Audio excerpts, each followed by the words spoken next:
Today, we're going to talk about the 4 main milk drinks you should know, what makes them different, and a little bit of history.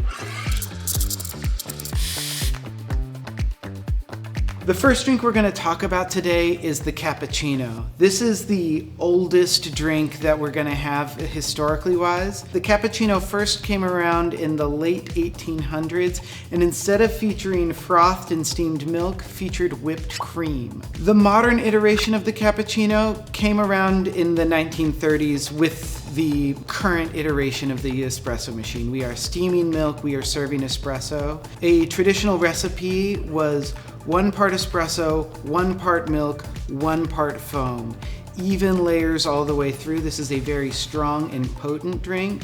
Throughout time, and particularly now, we don't see a lot of cappuccinos served with that ratio. As specialty coffee has really made its prevalence known and third wave cafes have grown, we're seeing thinner and thinner layers of foam because folks want to add micro foam and latte art to their beverage. It's just not as controllable when it's a super thick layer of foam. Up next, we're going to talk about the most popular espresso drink on our list today, the latte.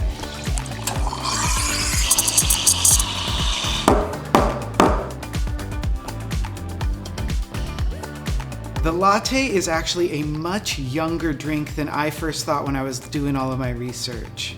Adding milk to coffee is not new. We've been doing that for a very long time. But as a stable drink, it was finalized in the 1980s in Seattle. A latte is 1 part espresso, 4 parts milk, with a distinct layer of foam across the top. The foam is important both because it adds like a little bit of sweetness to the drink, some texture, and of course, latte art. If you order a no foam latte, you don't get any latte art. That is what we make it out of. Our next beverage is a little controversial, the flat white.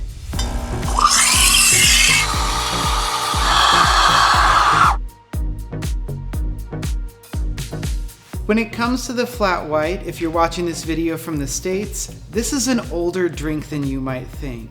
Just like the latte, this drink came about in the 1980s, but its origin is contested.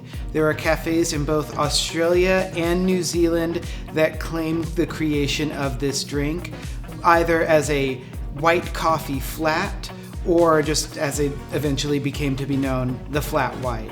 A key aspect of this drink is the quality of milk foam. We're looking for microfoam. Sometimes when people visualize milk foam, they think big frothy bubbles, when in reality, microfoam kind of looks like thicker milk, like wet paint. It has this extra thickness to it, so when we pour, it has texture and sweetness rather than dryness and perceived acidity. The recipe for this drink is going to be 1 part espresso, sometimes a ristretto shot, 3 parts milk, and a very thin layer of foam where latte art is the standard.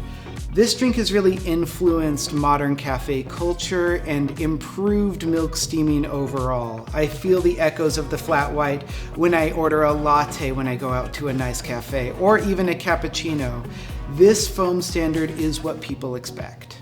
Our final drink we're going to be talking about today is my go-to cafe order, the Cortado.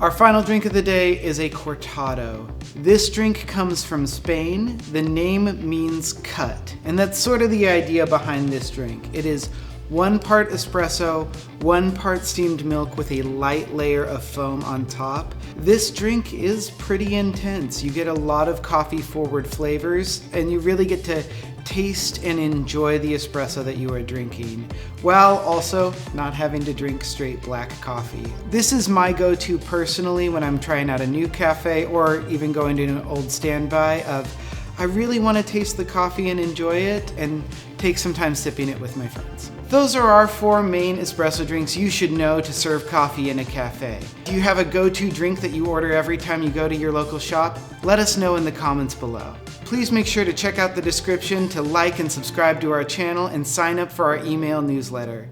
Thanks so much for watching. Keep making coffee you love.